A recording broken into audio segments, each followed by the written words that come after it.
The Fourth Way Up, Chapter 20.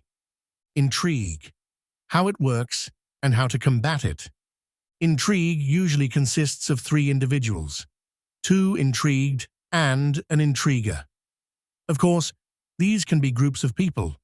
As a type of deception, intrigue consists of four elements: trust in the intriguer, his selfish interests, informational division of the intrigued people, lies, or slander.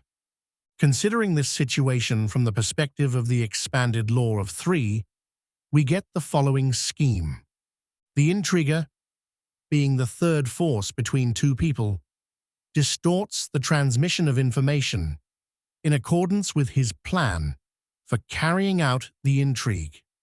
Trying to win the trust of the intrigued, he plays the role of a benefactor, or points to his fictitious motivation. This manipulator hides his true interests in every possible way. The intriguer achieves his goals by deception, using other people for this. When the swindler is convinced that his victim has trusted him, he begins to weave his webs. Moreover, an important condition is the disunity of the victims of such a game. Here, it would be good to remember the ancient slogan of such swindlers: divide and conquer. Many psychological moves are used for this.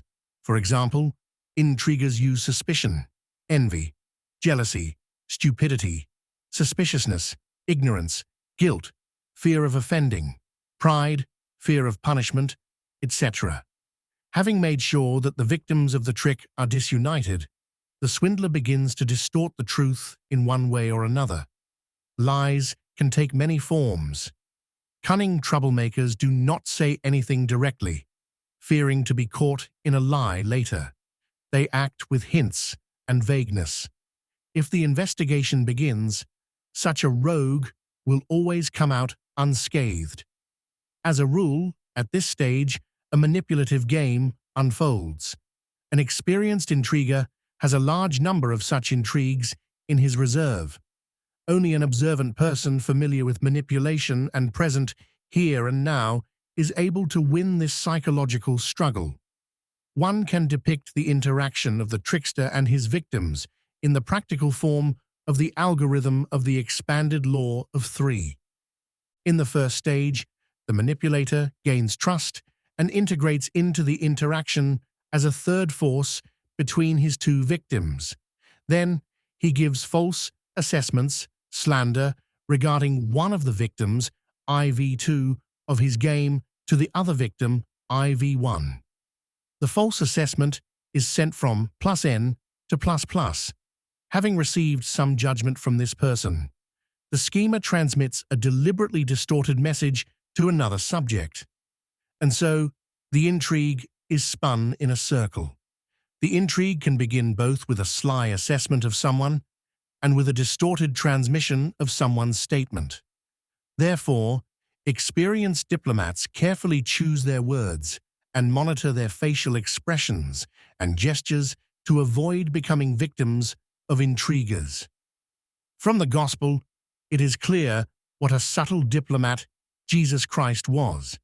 Instead of directly answering a provocative question, he baffled schemers with his question. Intrigues are especially dangerous for a team. In the groups of the fourth way, the fundamental rule is intelligent sincerity within the group and intelligent insincerity outside the group. Conscious openness in the group, based on non-disclosure of information outside the group, prevents the emergence of intrigues. Intelligent insincerity is not a lie. A lie disrupts the correct work of the centers since the emotional and intellectual centers cease to understand each other. Intelligent insincerity is non-disclosure of events occurring in the group. That does not mean at all that something dangerous for society is happening in the group.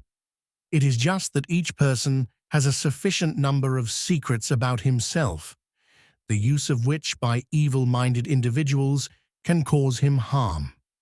On the other hand, the group cannot help its members eliminate blocks of negative emotions if they hide something.